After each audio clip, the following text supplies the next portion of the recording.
I put on Ben Folds 5. And that's an album front to back that's good. There's not too many albums front to back that you can listen to. Which one? Whatever and Ever Amen came out in the late 90s, and I'm trying to get it on vinyl. Because there was a first one that was really good too. Yeah, but this one stands alone. The one that goes, hand me my nose ring, show me the mosh pit. This one has like more hits than it could have had. This one was never a hit, but it should have been.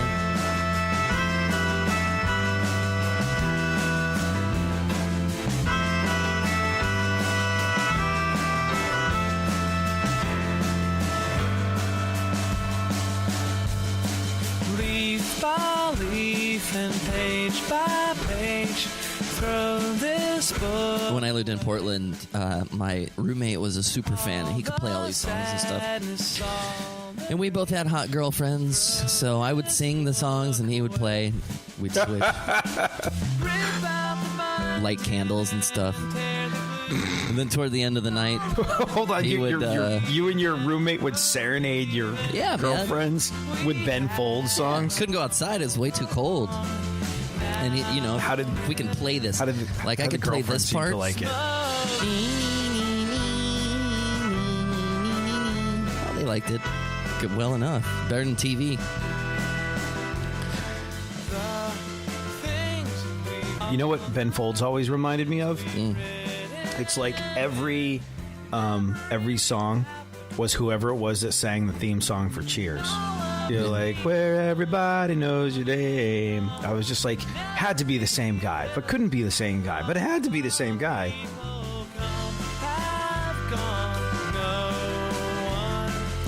Yeah, this is a good album on vinyl. So I'm trying to find colored vinyl, which I discover it's not good. It's not the best listen. It's only 180 something, and you need more than 100. It uses not enough vinyl to make it the best. I don't know, but I still want the colored vinyl.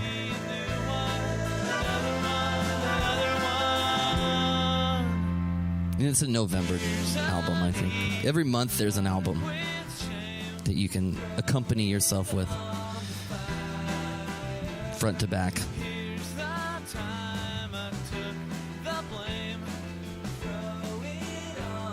At least that's what I think. Can we open them with AC/DC's Shoot to Thrill? That's what I did yoga to this Sunday. Namaste. We listened to all AC/DC, an hour of AC/DC. And pump it, and 10, and 5. All right. On the floor. Gonna stretch that rib cage. Fire! Yeah, and the funniest part was there's one AC/DC song that at the end they just kind of, they rock out and the beat goes away and they're like, everybody plays their shit. And I'm looking around the yoga room while this is happening, just internally giggling, because you could see everyone lost the beat, and they were all doing their own thing for the 20 seconds. It's really funny. She's a snowboarder. She likes to snowboard, so I hit her up all the time. Hey, Mountain High, you going out there shredding, bruh? Can you snowboard? Yeah. Oh, well then. Oh no, that is the worst idea. I'm a crybaby. Oh, come on! I'll be cold. I'll fall. It'll be in the cabin going, how's the last time I went snowboarding, I was with a girl, hot girl. Okay, I went. It was Chill on the Hill. I went there with Area 108 from Vegas. It was our winter, and that was the time that Saving Abel played the Right, sure, yeah, so totally. I went down and all this hot. I remember her. Her name is Anna Okla. Oh, she's Anna and Amy, the two hottest sales girls. Because you have to hire really hot girls if you're selling time in Vegas on a shitty radio station that no one can hear. Uh-huh. Let's go up the hill. Let's go up the Double Black Diamond. Let's skate down. Let's snowboard down the hardest one. That's okay. We'll all be in a group, so it'll be easier because we'll all be in a group. Okay. Long story short, 2 hours later, I'm on the side of the thing waiting for the truck thing to come pick me up because I can't make it. I got down like 10%. I said, this is too steep and it's too cold. Why did I do this? Yeah, don't do that. So, yeah, no. Yeah. Don't do something athletic. Unless you're You know what sucks, though, is the next thing I would want to do is hire her to do my makeup for like a headshot. But that's so Harvey Weinstein, isn't it? Like, yes. Hey, I think this girl, like 100%. Well, I mean, no, like hiring her to do your makeup is, it's not predatorial because you don't have power in that situation. Well, you do because you're paying her. So it's like ulterior motives come into play. Yeah. And that's sneaky. Yeah, that's wow. See, we should talk about this on the air. Like, yeah, well, okay, so if I'm interested in a girl at work and I'm only working with her on a part-time basis and our work ends, what is the etiquette to like hit him up? But also, didn't you say she was 26? Sure. Didn't you just get done saying you could never date someone in their 20s? Yeah, but 26 isn't in your 20s. I think it's like literally the definition of you use meta wrong and 20 is wrong too.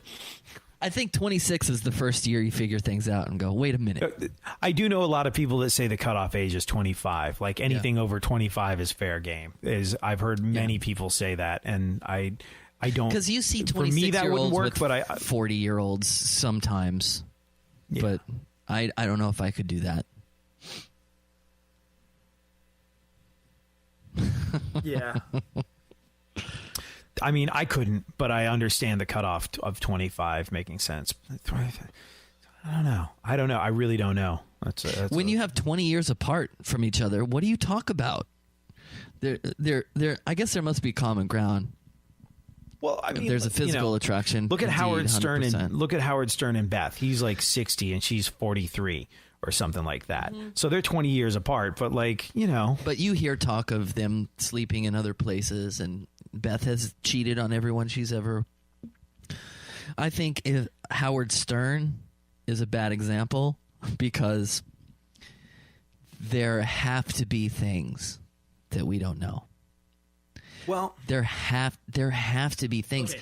Because that was just the best person that I could think of that we both knew of. Sure. But I think he's freaky. I think he's got things going on in the background. I think if a 40-year-old and a 60-year-old are together, then once you're 40, fuck, man, you know what I mean? 40 and 60. As long as you can be attracted to a 60-year-old, then you're in good shape. But I just so that I think the older you get, the wider the gap can be and have it still make sense.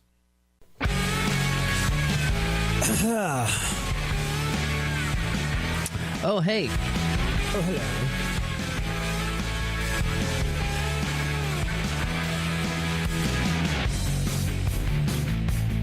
It's a great tune right here.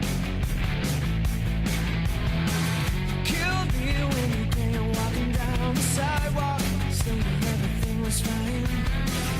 I believe you stumped me. I don't know that I know who this is.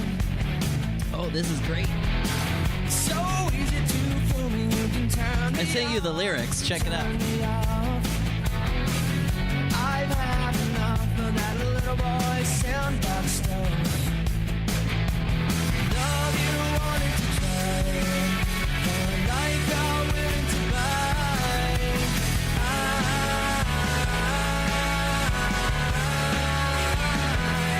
That's how I want for you. 'Cause I need you. Is this Tonic? Yeah. So good. You know what gave it away? What? It was the it's the slide guitar. Just a group of lone zeros who will play your game. Good. I can't believe this was overlooked. Something is gonna change around and round. This would be good right now, you know? Sounds like, except for the vocals, it sounds like Bad Religion.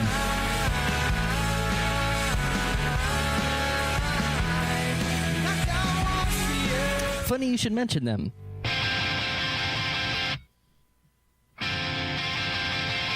I'm going for a walk. Not the after dinner kind. I'm gonna use my hands and I'm gonna use my mind. And who the hell are you to tell me what to do? You can't even tie your own handkerchiefs. Your closet is a mess. Your baggage falling down, and I have no good ideas or intention of sticking around. So I'm going for a walk. Not the after dinner kind.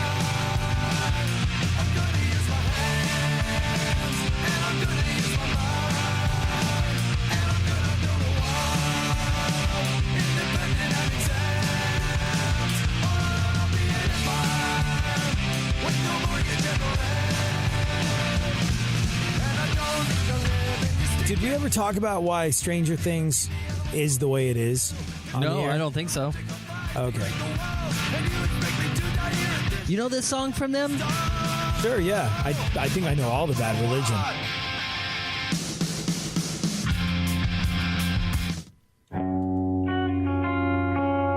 Ugh, no, I can't. So I can't shitty now. listen. It's so shitty now. No, yeah. Sorry, man. It was. I put our podcast talking about him up on my blog, as we're supposed to do, and I was like, I need something that generates a picture of him, and a good way of doing that is pulling a video, and then you can have people go, "That's." I was like, nope, I don't want one penny, not one freaking penny going to this band. No, nothing that makes anybody think guys, I like this. You know, sad for the other guys. Hopefully they bounce back and find they tour with Pink or Kelly Clarkson or something. You know what this is like, but not nearly as bad. Still really, really bad. Still, the guy was in possession of child pornography or solicited child pornography.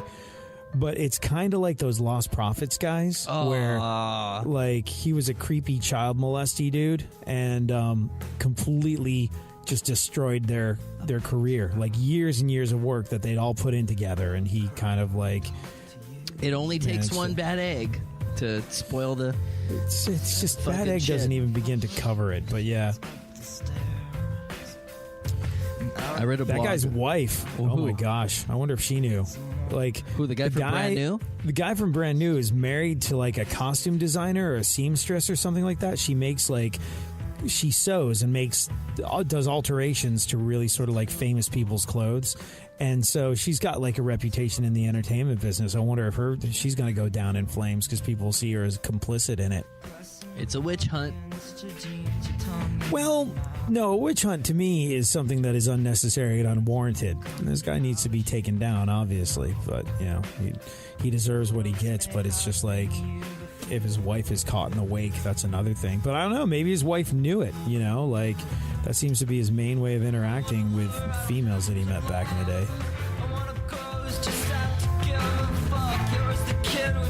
You know this guy?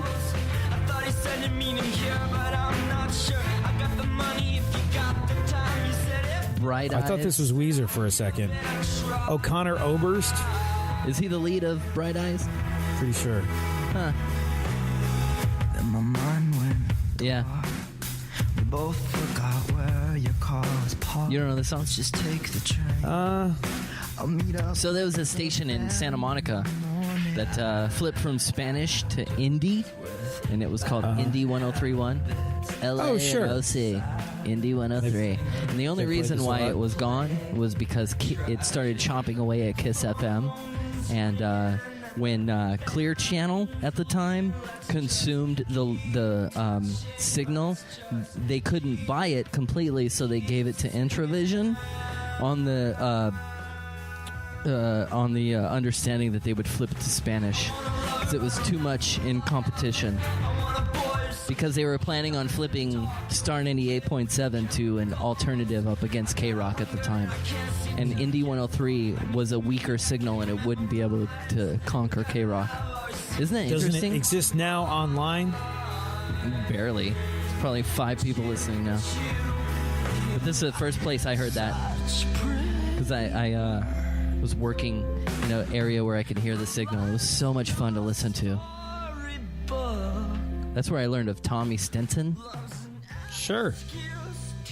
Rooney.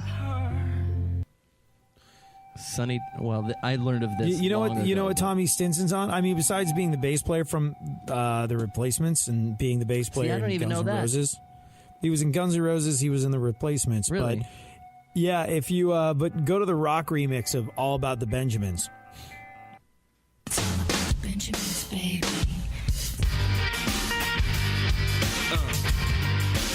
Yeah. Yeah. You know who's playing drums on this? What? Tommy Stinson? No, Dave Grohl.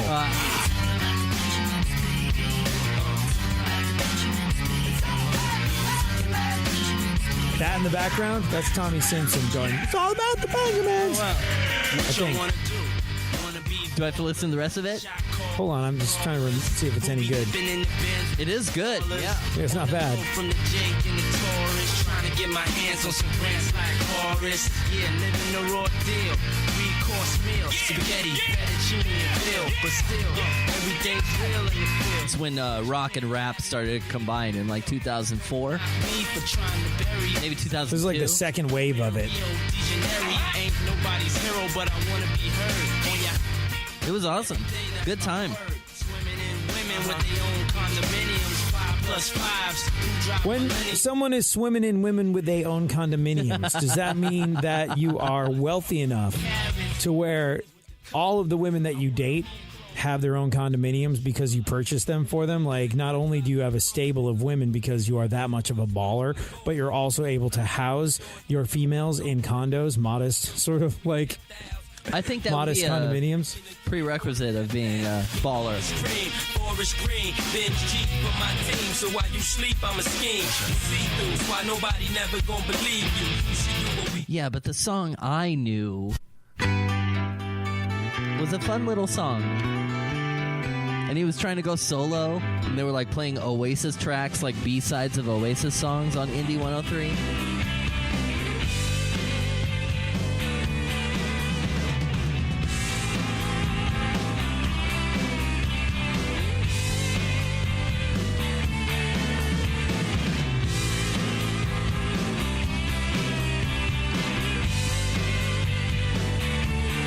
It's very Matthew Sweet-esque. Yeah. So tell me what is wrong. Your pretty white knuckles about to bleed. You're holding on for Who is this again? life now. Tommy Stinson. You ain't holding Oh, this is on Tommy to Stinson? me. Hell yeah. And I saw a magic piece of clay. So good, right? You saw a No, I don't like it. burning at the Oh, you don't like it? No, I don't. What don't you like about it? same wall. It's trying too hard. Oh. Not my bag. And also, it does so sound a interesting. little bit like the Replacements. And you know who I want to hear sing Replacement songs? Paul Westerberg. Like this, like Oh, okay. a Tommy Stinson solo I record can is respect basically that. me going, I would like to hear a Replacements record instead. Okay, But then I like Paul Westerberg's solo music. Yeah, no, I'm behind that. I can agree. I think it just came out at the time that the station was on, so it was like a power. So they played the shit out of it. Just like in Southern California when Y107 went up against K-Rock, they played Oasis Champagne Supernova in its entirety just to fuck with K-Rock and started chipping away. That's where Chris Carter got his start. Do you know this song?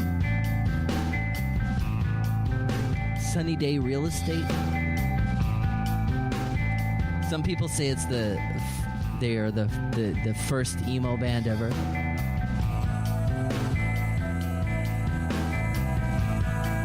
But you always wanna stay the same, girl. I know you wanna be the rain. And I know that we would fall in there for an This I dig. I never really got that into Sunny Day good. Real Estate. This I one think I song. sort of like, out of respect, like bought a couple records and thought I should listen to this. Yeah, But just I need to never- be good. Someday you and I will talk about the band Far, and then the world might end. Also, like Jonah, I can't remember where I met him, but I met him once, and like legitimately the nicest human on earth. So you just kind of want to root for him, you know? Like he's a super good guy, but yeah. Play the replacements. Play "I'll Be You." I don't know that song.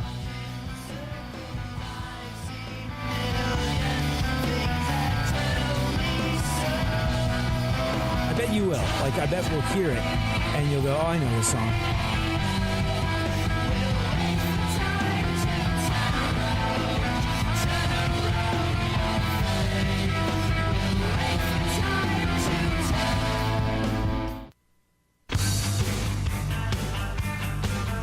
Oh, okay. Sure. I mean, I'm more of a left of the dial kind of guy, but okay, I'll be you. Fine. Sounds like it's got a good talk up.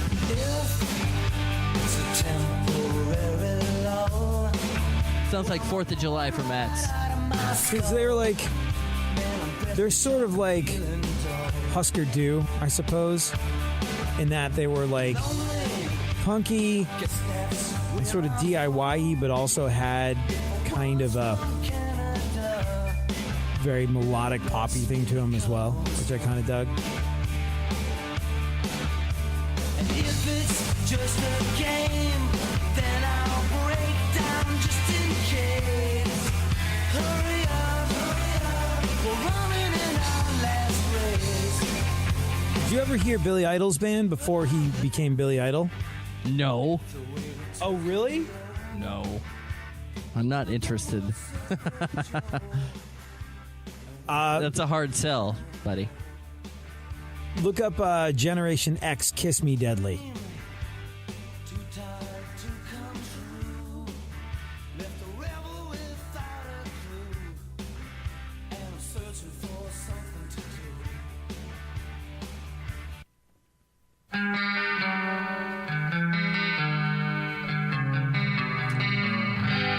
Oh, yeah. The Greyhound's rocking out tonight to maximum rockabilly. When two punks choose, risk the subway. See, you earlier said trying too hard. This is Whose efforts stir fast gangs. my rebuttal. Another dumb casualty. Having fun. South 6, a hit of flick knife flicks. Oh, kiss me. Deadly. Tonight. Okay. Another battle was won and lost down the Bishop's End last night. Spotlights pick the. I just thought it was kind of cool when I discovered it because I was like, this is like the Rebel Yell guy, because like Billy Idol is this totally over the top, unbelievably sort of like cheesy, cartoonish dude, and then Generation X was kind of like, oh wow, I wasn't aware of this. I learned something today about I didn't know he was in Generation X. I'm gonna have to binge Generation X now. Yeah.